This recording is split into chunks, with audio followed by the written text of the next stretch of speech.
अस्सलाम वालेकुम, welcome to my YouTube channel learning with G. So आज के इस लेक्चर में वर्चुअल यूनिवर्सिटी का कोर्स MGT 211 का टॉपिक नंबर 36 to 40 तक कंप्लीट करवाने वाली हूँ और साथ में इसके नोट्स भी प्रोवाइड कर दूँगी। सो आप रिलेटेड रहने के लिए चैनल को लाइक करें, सब्सक्राइब करें। So let's begin. Chapter number 36 का बेसिक टाइटल है टूल्स फॉर प्रोडक्शन प्लानिंग। अब इसमें फर्दर उन्होंने कुछ मतलब के एस्पेक्ट्स दिए हैं। फर्स्ट ऑफ ऑल है गैंट चार्ट के बारे में। बेसिकली ये है क्या, विजुअल शेड्यूलिंग के टूल्स हैं बेसिकली जो मैनेज करते हैं वर्कलोड्स को, रिसोर्सेज को। उसके अलावा डेवलप किया था ये हेनरी गैंट्स ने डेवलप किया था। और ये जो इसके यूजेस है बेसिकली वो बार चार्ट को डिस्प्ले करने के लिए, मतलब उसकी डिस्प्ले एक्टिविटीज़ और उनकी टाइमिंग्स वगैरह के लिए। और फर्दर ये कि हेल्प करते हैं आइडेंटिफाई करने में वर्कलोड को और उसके अलावा एडजस्ट करने में रिसोर्सेज एलोकेशंस को। और फर्दर ये कि यूज़फुल है ये शेड्यूलिंग के लिए, प्रोग्रेस को ट्रैक करने के लिए, उसके अलावा कंपेयर करने के लिए प्लान्स को एक्चुअल आउटपुट के साथ। सेकेंडली यहाँ पे बात की ये प्रिट नेटवर्क के बारे में। सो प्रिट नेटवर्क इन सेंस के प्रोग्राम एवोल्यूशन रिव्यू टेक्निक्स हैं जो कि डेवलप की गई थी बेसिकली प्रोजेक्ट मैनेजमेंट के लिए। और नोटेबली था यूएस नेवी।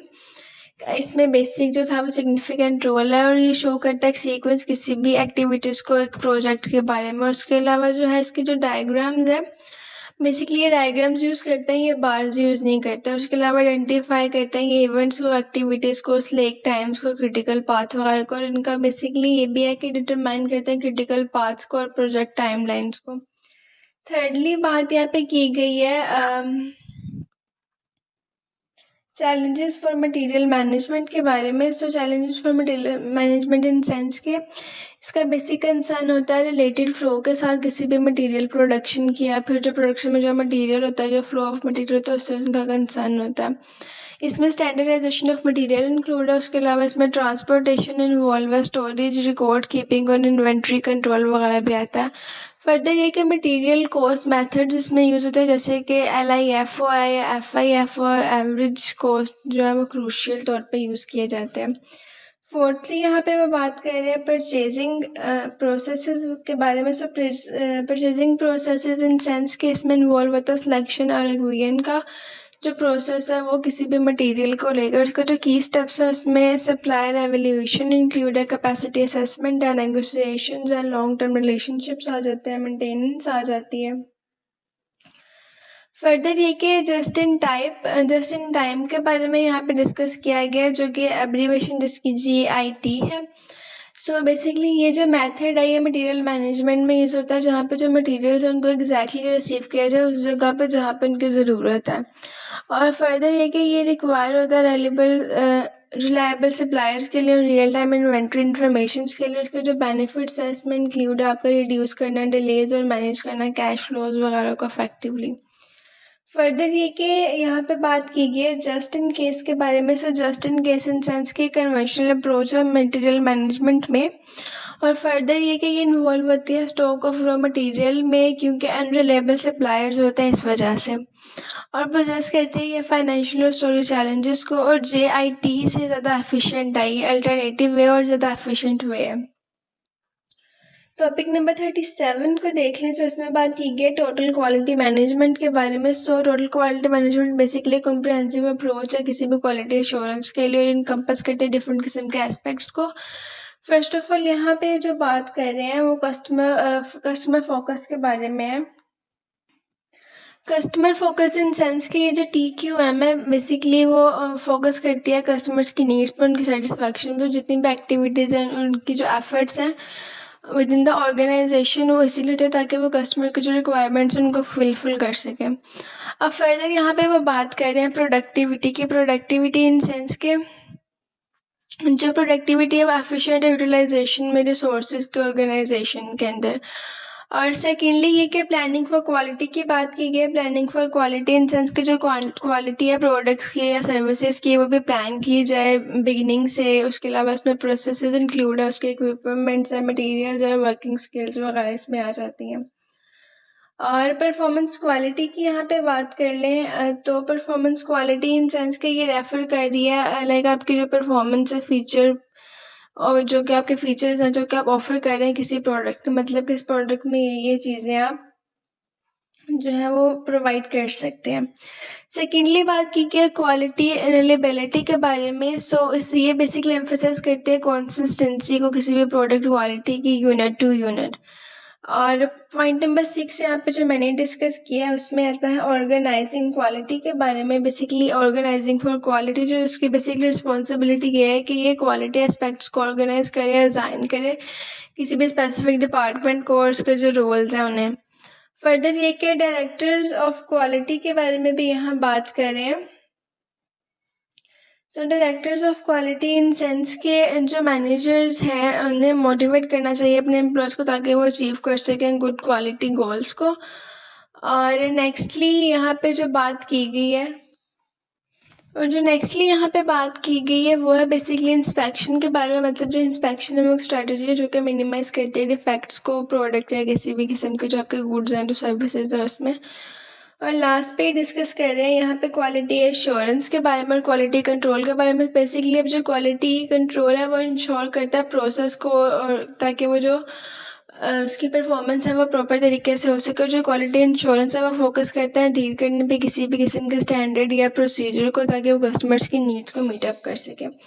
अब लास्टली यहाँ पे डिस्कस कर रहे हैं prominent features of doctor Deming 14 points.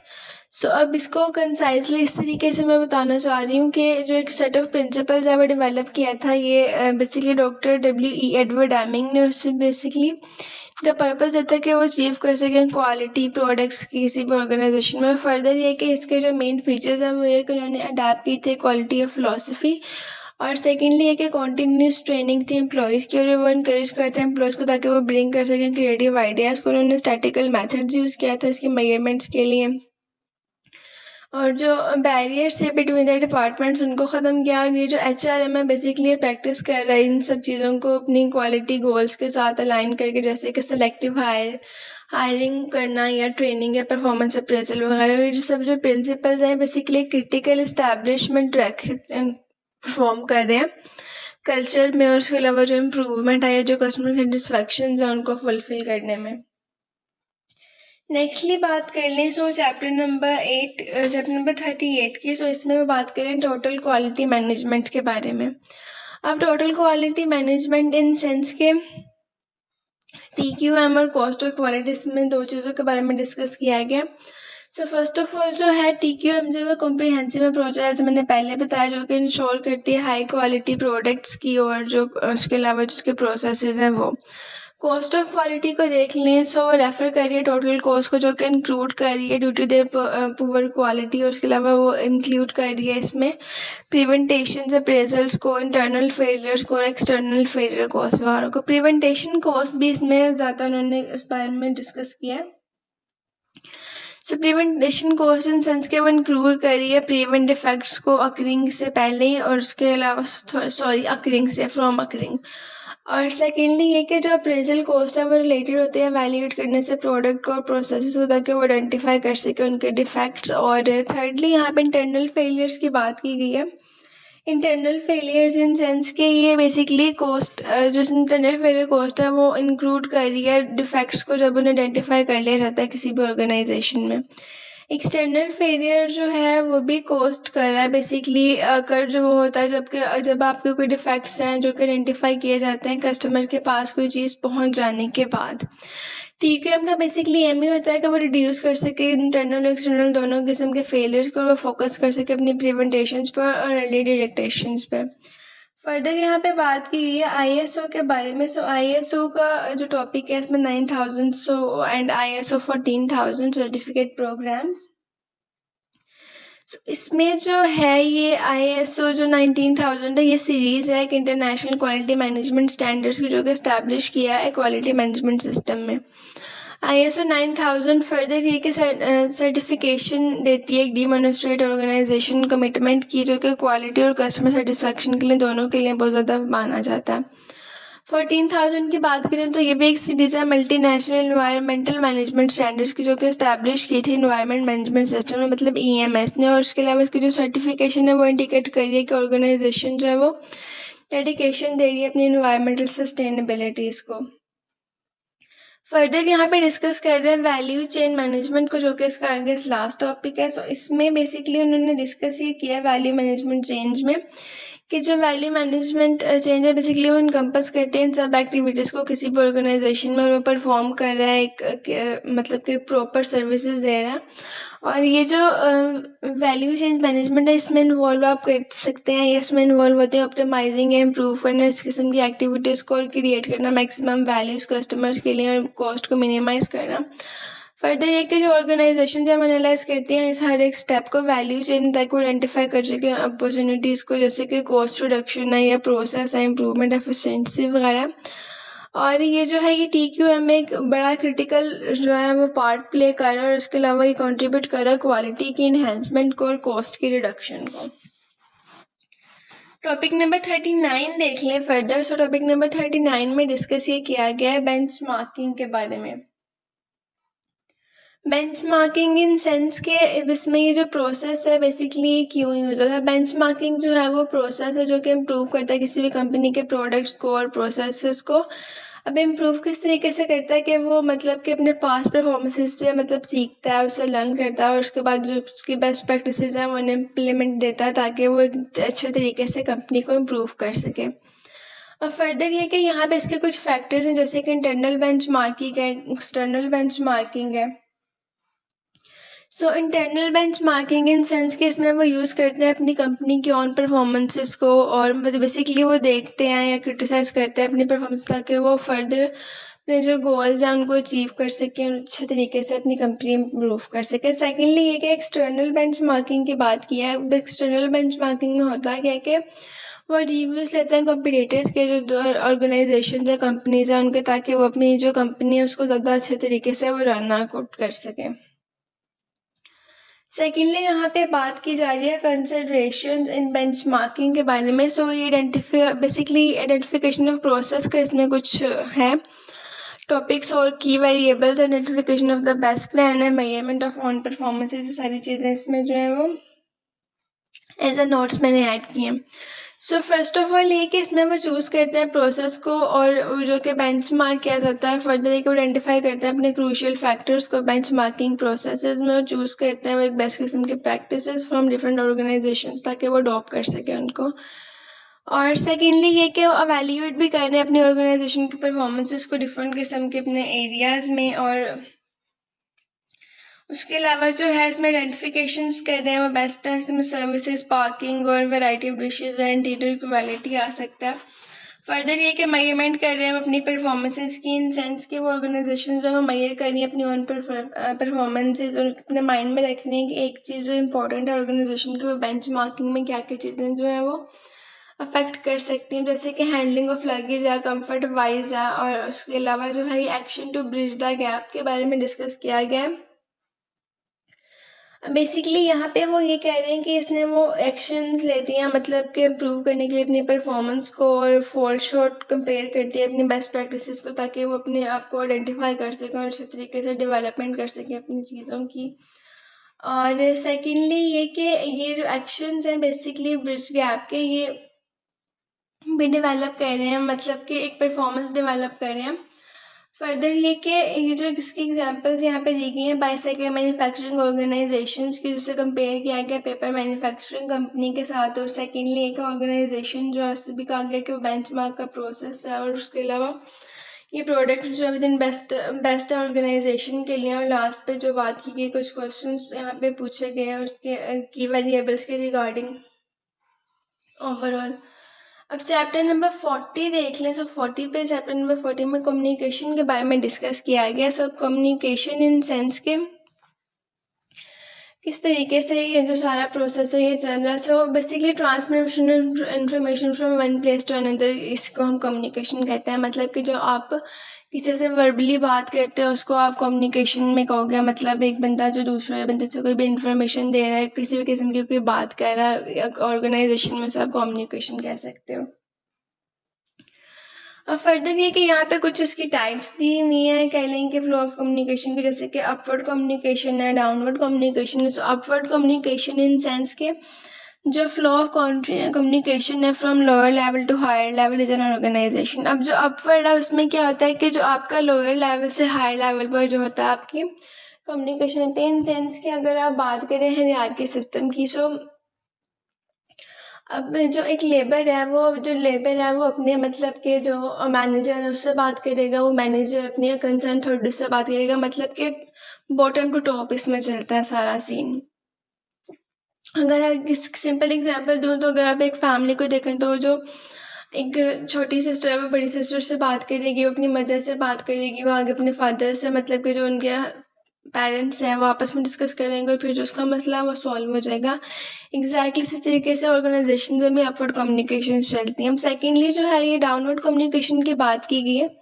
सो इसमें जो फ्लो ऑफ कम्युनिकेशन होता है वो higher level to lower level होता है। अब इसमें क्या आपकी अनाउंसमेंट बेसिकली यूज़ होती है, जैसे कि कोई भी किस्म की कोई ऑर्गेनाइजेशन में कोई एग्जीबिशन आई है, कोई भी किस्म का इवेंट है, सो वो हायर लेवल से डिसाइड होके वो मतलब कि हायरार्की वाइज वो नीचे आता जाता है, मतलब आपके लोअर लेवल पे भी आता जाता है। नेक्स्टली यहाँ पे हम बात कर रहे हैं हायरार्की ऑफ मैनेजमेंट के बारे में। तो इसमें भी कुछ टॉपिक्स उन्होंने फर्दर प्रोवाइड किए। टॉप मैनेजमेंट, अब टॉप मैनेजमेंट में आपके CEO आता है, मैनेजिंग डायरेक्टर्स वगैरह आ सकते हैं, और मिडिल मैनेजमेंट में आपके डायरेक्टर्स हैं, सीनियर मैनेजर्स हैं, थर्ड में लोअर मैनेजमेंट आपके ऑफिसर और एग्जीक्यूटिव्स जो सारे आते हैं। फर्दर ये कि इसमें internal communication versus external communication की बात की गई है। सो इंटरनल कम्युनिकेशन जो विद इन द ऑर्गेनाइजेशन होती है, और एक्सटर्नल कम्युनिकेशन जो कि outside the organisation body entities में होती है। इन सेंस के जो आपकी कम्युनिटी, जो आपकी मीटिंग्स हैं, अगर एग्जाम्पल ले लें तो जो आपकी इंटरनल मीटिंग्स हैं, लाइक इंटरनल कम्युनिकेशन आप कह लें, वो जो आपकी ऑर्गेनाइजेशन के अंदर मीटिंग्स हैं वो आपकी इंटरनल कम्युनिकेशन में आएगी, और जो आपकी किसी और कंपनी के साथ मीटिंग्स हैं वो आपकी एक्सटर्नल कम्युनिकेशन में आ सकती हैं। फर्दर ये कि यहाँ पे बात की गई है प्रोसेसेस के बारे में, प्रोसेस इन सेंस के प्रोसेस ऑफ कम्युनिकेशन के बारे में बात कर रहे हैं। तो यहाँ पे सेंडर और रिसीवर की बात कर रहे हैं, मतलब एक जो इनकोडर है दूसरा जो डिकोडर है।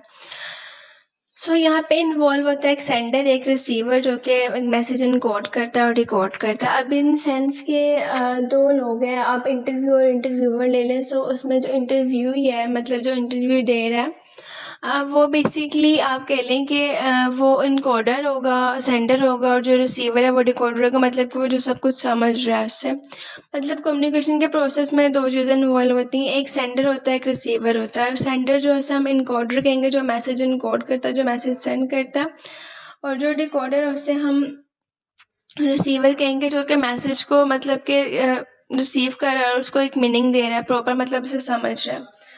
अब फर्दर यहाँ पे बात की गई है वर्बल कम्युनिकेशंस के बारे में, जो verbal communication versus non verbal communication. तो यहाँ पे जो वर्बल कम्युनिकेशंस है उसमें आपका स्पोकन और रिटन वर्ड्स इंक्लूड हैं, जिसमें आपके साउंड्स आते हैं, वर्ड्स आते हैं, आपकी लैंग्वेजेस, मतलब कि इसमें सिर्फ आपकी मतलब ये चीज़ें शो होती हैं कि मतलब आपने लिखा क्या, आपने मतलब कि बोल क्या रहे। नॉन वर्बल कम्युनिकेशन में बेसिकली ये आता है कि जो कम्युनिकेशन है वो किस तरीके से हो रही है, मतलब कि जो नॉन स्पोकन एलिमेंट्स है उसमें आपके parents, colour, sound, smell, touch, silence और बॉडी लैंग्वेज वगैरह ये सब चीज़ें ऐड होती हैं। मतलब लोग ज़्यादा आपके बॉडी जेस्चर्स पे फोकस करते हैं कि आपका कॉन्फिडेंस लेवल क्या, आप किस तरीके से बात कर रहे हैं, सब चीज़ें इसमें आती हैं। सो इसके साथ ये ख़त्म हो गया है चैप्टर। आने वाली वीडियोस देखने के लिए चैनल को सब्सक्राइब कर दें और बेल आइकन ज़रूर प्रेस कर दें ताकि आपको अपडेट्स मिलती रहें। Thank you.